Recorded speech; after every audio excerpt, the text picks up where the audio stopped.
नमस्कार। B second year के हिंदी साहित्य के विद्यार्थियों का इस कक्षा में स्वागत है।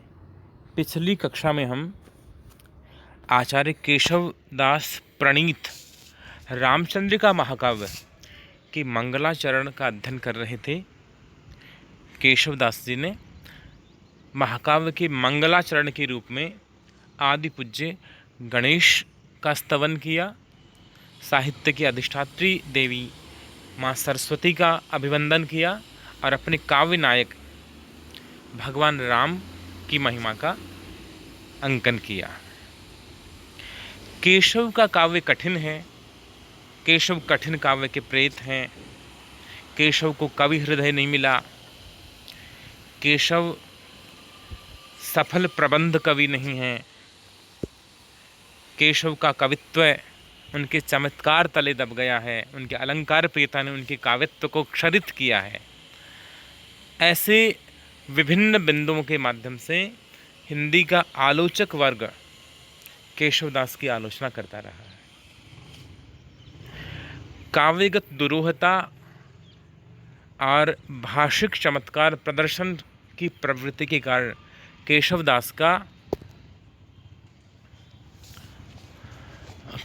की तुलना अंग्रेजी के प्रसिद्ध कवि मिल्टन के साथ की जाती है।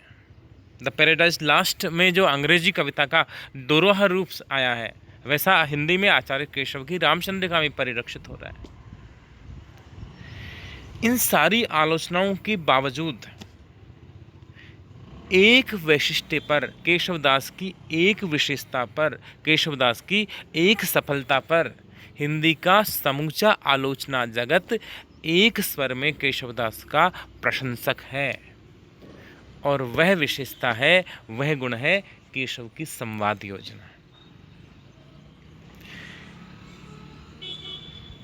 कथानक में, रचना के जो पात्र हैं, रचना में जो चरित्र आए हैं, वे परस्पर जो वार्तालाप करते हैं, बातचीत करते हैं, उसे साहित्य की भाषा में संवाद कहते हैं। केशवदास ने अपनी रामचंद्रिका में पात्रों के जो संवाद कहलाए हैं, वे अद्भुत हैं।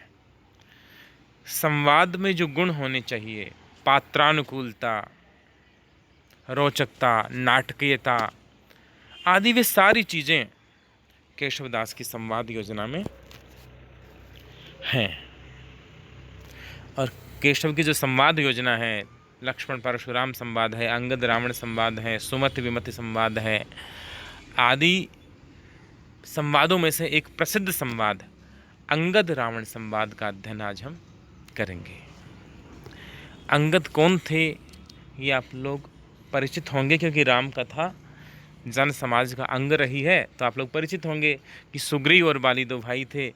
बाली का जो पुत्र था उसका नाम अंगद था, और बाली निर्दलन के बाद, बाली निधन के बाद में अंगद राम के आश्रित हो गया और युवराज बन गया किष्किंधा का। और समुद्र पर सेतु बंधन के पश्चात लंका जाने के लिए राम ने नल नील द्वारा या अन्य वानरों के सहयोग से समुद्र पर, सागर पर सेतु बांध दिया। उसके बाद में पूरा रामादल, समूची राम सेना है, वह लंका पहुंच गई। और अब क्या किया जाए, राम ने पूछा, तो जामवंत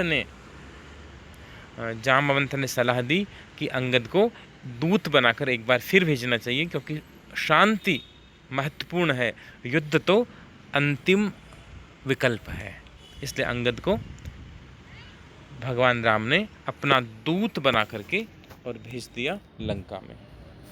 ये प्रसंग रामचंद्रिका के 16वें प्रकाश में आया है। रामचंद्रिका में अध्यायों को प्रकाश कहा गया है। जैसे रामचरितमानस में कांड कहा गया है, बाल कांड, अयोध्या कांड।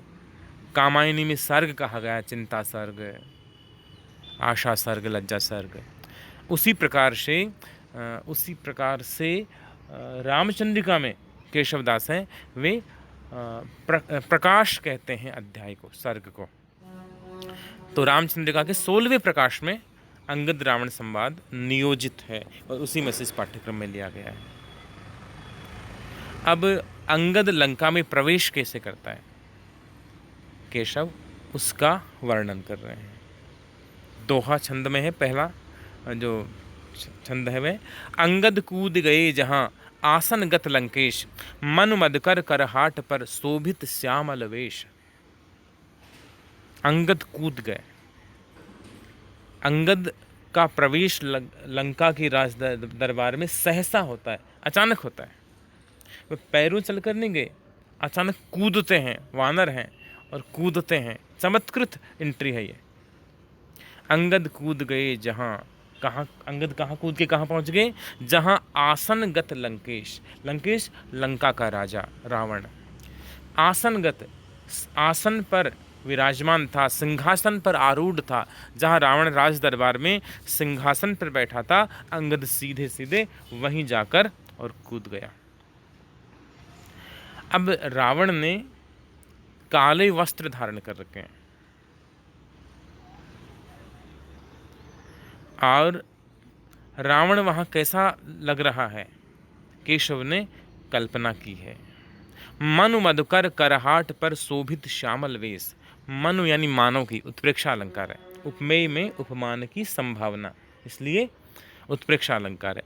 मनु मधुकर, मधुकर यानी भ्रमर, करहाट, करहाट यानी कमल, कमल छत्र, कमल का पुष्प जो है उस पर, शोभित श्यामल वेश, मानो श्यामल वेश में यानी काले रंग का भ्रमर जिस प्रकार कमल पर सुशोभित होता है, स्वर्ण कमल पर बैठा हुआ हो, विराजमान हो, उसी प्रकार से सोने के सिंहासन पर रावण है, वह अवस्थित है, बैठा हुआ। अब रावण की सभा में रावण का आतंक कैसा है, रावण ने बलि किनको बना रखा है, रावण के बंदी गृह में कौन कौन है, समस्त देवताओं को रावण ने बंदी बना लिया है। और रावण का अब यहाँ केशव प्रस्तुत करना था। केशव स्वयं राज दरबार में रहते थे और राज दरबार में राजा का आतंक कैसा होता है, ये केशव ने अपनी आंखों देखा था। राज दरबार का वर्णन है, रावण के दरबार में रावण का कितना आतंक था। रावण का एक छोटा सा भृत्य, छोटा सा नौकर भी बड़े बड़े देवताओं को किस प्रकार डांटता है। प्रतिहार लिखा है, प्रतिहार यानी पहरेदार, चौकीदार। रावण का जो चौकीदार है, पहरेदार है, नौकर है, वह क्या कहता है, देखिए अगला छंद पढ़ता हूं मैं आपकी सुविधा के लिए। मैंने कुछ शब्दार्थ आपके लिए लिख लिए हैं। पढ़ो विरंच मौन वेद जीव सौर छाड़ रे, कुबेर बेर के कही न जक्ष भीर मंडिरे, दिनेश जाई दूर बैठी नारदादि संग ही, न बोल चंद मंद बुद्ध इंद्र की सभा नहीं। रावण के दरबार में बिरंच, बिरंच यानी ब्रह्मा, ब्रह्मा जी बंदी बनाए हुए हैं, कैदी के रूप में। जीव, जीव नाम है बृहस्पति का, बृहस्पति जो देवताओं के गुरु हैं, वे भी बंदी के रूप में हैं। शोर शब्द का अर्थ बता देता हूँ, शोरगुल, अनावश्यक बकना। छंडी यानी छोड़ दे। अब यहाँ प्रतिहारी डांट रहा है, किनको डांट रहा है, अब ब्रह्मा जी तो वेद पाठी हैं, वेद उनकी रचना है, तो ब्रह्मा जी रावण के यहाँ बंदी हैं, तो वहाँ भी वे वेद मंत्रों का उच्चार कर रहे हैं, पढ़ रहे हैं उन्हें सहस्वर, तो उनसे आवाज़ हो रही है। उधर बृहस्पति जी हैं, वे भी गुरु हैं, तो वे भी वेद पढ़ रहे हैं। ब्रह्मा जी और बृहस्पति जी दोनों वेद पढ़ रहे हैं, तो कुछ शोर हुआ, आवाज़ आई, तो प्रतिहारी, रावण नहीं डांट रहा, एक प्रतिहारी का इतना साहस कि वह ब्रह्मा जी को डांट रहा है। पढ़ो विरंच, यह पढ़ो मुद्रित है, छपा हुआ किताब में, ये पढ़ो नहीं, पढ़ो है, पढ़ना। पढ़ो विरंच मौन, अब वेद पढ़ने से तो नहीं रोक सकते ब्रह्मा जी को, पढ़ो लेकिन मौन पढ़ो, चुप रह के पढ़ो, मन ही मन पढ़ो, सहस्वर नहीं पढ़ना, आवाज नहीं आनी चाहिए। कैसा आतंक दिखाया है रावण का। पढ़ो विरंची मौन वेद, अगर वेद पढ़ना है, वेद पाठ करना है, तो हे ब्रह्मा चुपचाप करो, मौन रह के करो।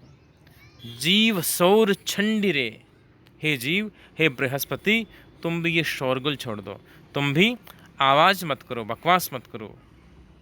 इतने में दूसरी ओर देखा कि जो रावण का भाई है, बड़ा भाई, धन का देवता कुबेर, वह एक तरफ बैठा हुआ है, और उसके जो सेवक हैं यक्ष, कुबेर यक्ष राज है, तो यक्षों की भीड़ उसके ओर इकट्ठी हो रखी है अपने राजा के इर्द गिर्द। कुबेर भी बंदी हैं। तो जो ब्रह्मा और बृहस्पति जी को, ब्रह्मा जी और बृहस्पति जी को डांटने के पश्चात प्रतिहारी मुड़ता है, जिधर कुबेर बैठा हुआ है, कुबेर के इर्द गिर्द उसके सेवक जो यक्ष हैं उनकी भीड़ लगी हुई है। तो उनकी ओर कहता है, कुबेर से कहता है, कुबेर बेर के कही, हे कुबेर, बेर यानी बार, के यानी कितनी, हे कुबेर तुम्हें कितनी बार कहा है, न जक्ष भीर मंडिरे, जक्ष यानी यक्ष, भीर यानी भीड़, मंडी यानी मांडो, इकट्ठी करो। अरे कुबेर, तुम्हें कितनी बार कहा है कि तुम यक्षों की भीड़ इकट्ठी मत करो, कितनी बार कहना पड़ेगा। इतने में सूर्य देव दिखाई दिए।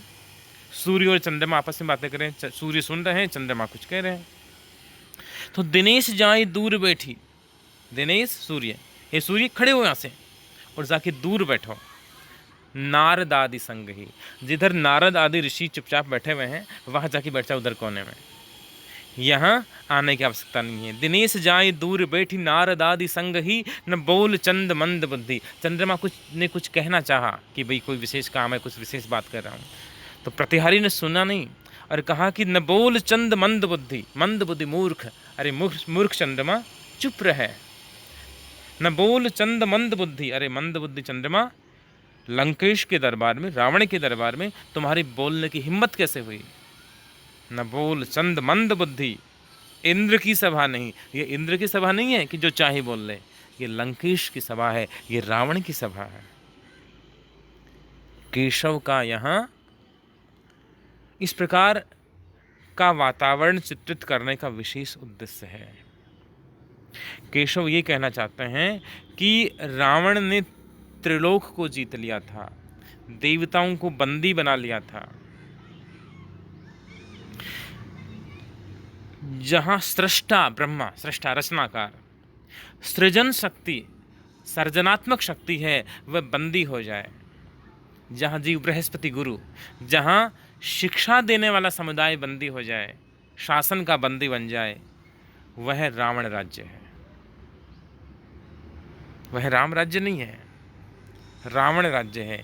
जहाँ शिक्षा बंदी हो जाए, शिक्षक बंदी हो जाए, जहाँ सृष्टा बंदी हो जाए, जहाँ सृजन बंदी हो जाए, वह रावण राज्य है। दूसरा अभिप्राय यह है कि ब्रह्मा, बृहस्पति, कुबेर, सूर्य, नारद आदि ऋषि, चंद्रमा आदि सभी देवता, देव शक्तियाँ हैं, वे रावण की बंदी हैं।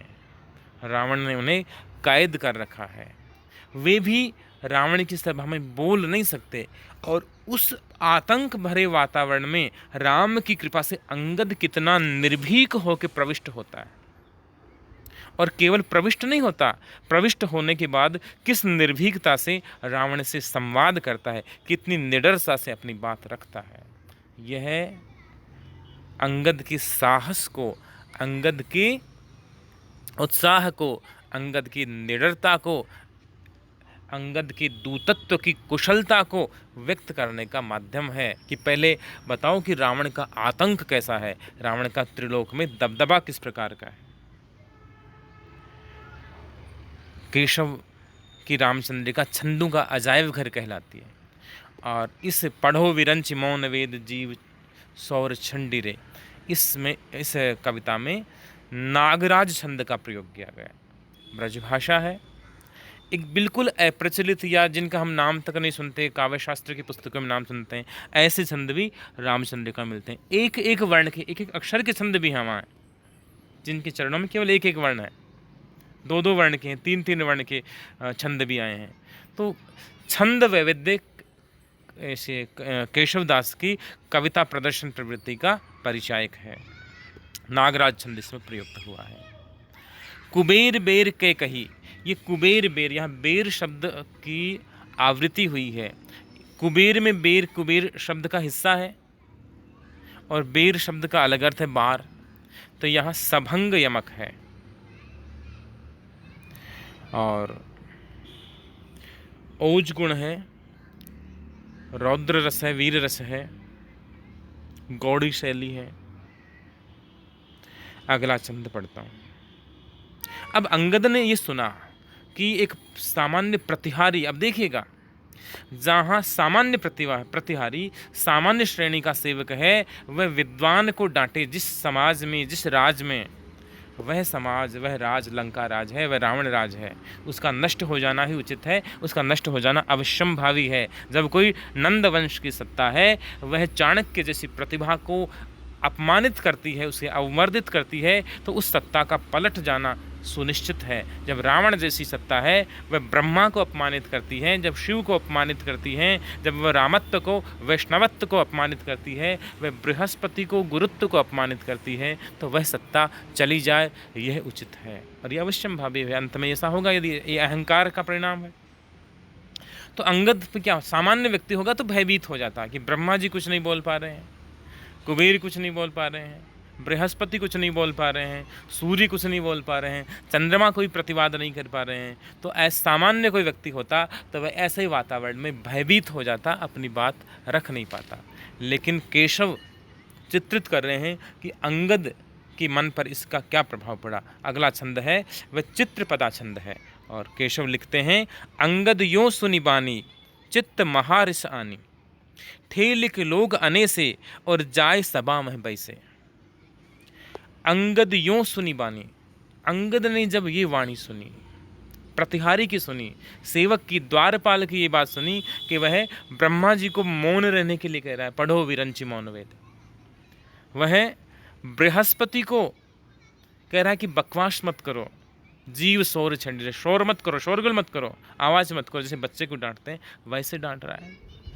कुबेर को डांट रहा है, धनपति कुबेर को डांट रहा है, सूर्य को डांट रहा है और चंद्रमा को डांट रहा है। तो इस प्रकार का अपमान जब अंगद ने देखा तो क्या हुआ, अंगद यों सुनी बानी, अंगद ने इस प्रकार की बात सुनी प्रतिहारी के मुख से, तो क्या हुआ, चित्त महारिस आनी। चित्त का यहाँ अर्थ है मन, रिस, रिस राजस्थानी बोलते हैं रीस, रीस आ गई, गुस्सा आ गया, क्रोध आ गया। महारिस, अंगद को सामान्य गुस्सा नहीं आया, चित्त महारिस आनी, बड़ा गुस्सा आया, लेकिन गुस्से को अभी प्रकट नहीं किया। क्रोध भी उचित अवसर पर प्रकट करना चाहिए, केशव संकेत कर रहे हैं। क्रोध आ गया लेकिन अभी प्रकट नहीं किया, केवल चित्त में है, मन में है। चित्त महारिस माने, मन में बड़ा क्रोध आया कि कैसे लोग हैं। देखिएगा, वही व्यक्ति सज्जन है, वही सच्चा मानव है जो किसी सज्जन का, भले मानव का अपमान होते देख करके और क्रोध से भर उठे, जो उसका प्रतिवाद करे, प्रतिकार करे कि यह अनुचित है, ये गलत है। कोई युवक यदि अपने माता पिता को डांट रहा है, कोई अपने गुरु से लड़ रहा है, अपने बड़ों से लड़ रहा है, तो जो सुन रहे हैं उनका दायित्व है कि वे उसे चुपचाप सहन न करें, उसका प्रतिवाद करें। उनका उस समय शांत रह जाना उचित नहीं है। जैसे आचार्य शुक्ल कहते हैं कि अगर अवसर पर क्रोध नहीं आया तो आप व्यक्ति नहीं, मानव नहीं है। वो क्रोध, सही क्रोध के अवसर पर क्रोध आना चाहिए। तो केशव कहते हैं कि अंगद ने जब ये प्रतिहारी की बातें सुनी तो उसके मन में क्रोध उत्पन्न हुआ और ठेल के लोग अने से, तब क्या किया कि आसपास अन्य जो दरबारी लोग थे, अंगद ने उनको इधर उधर ठेल दिया। अने से यानी ज़बरदस्ती, बलपूर्वक, ज़बरदस्त तरीके से इधर उधर सबको ठेल दिया, हटा दिया। ठेल के लोग अने से, अंगद ने लोगों को इधर उधर ठेल करके, हटा करके, और जाय सभा में बैसे, और अंगद जाके सभा में बैठ गया। अब रावण ने क्या किया, आसन नहीं दिया, कुर्सी नहीं दी, बैठने के लिए स्थान नहीं दिया। तो अंगद ने क्या किया, अपनी पूंछ को बढ़ा लिया और पूंछ को यूँ वृत्ताकार, यूँ आंगन में फर्श पर एकत्र करके और वहीं पर बड़ा आसन बना करके, स्वनिर्मित आसन पर अंगद बैठ गया, निर्भीक होकर के। केशव के यहाँ ऐसा वर्णित करने का प्रधान उद्देश्य है कि रामदूत हैं वह निर्भीक है। और निर्भीक क्यों है कि जा पर कृपा राम की होई, ता पर कृपा करे सब कोई। जिसके राम रक्षक हों उसका कोई कुछ नहीं बिगाड़ सकता। नमस्कार, धन्यवाद। शेष अंश हम कल पढ़ेंगे।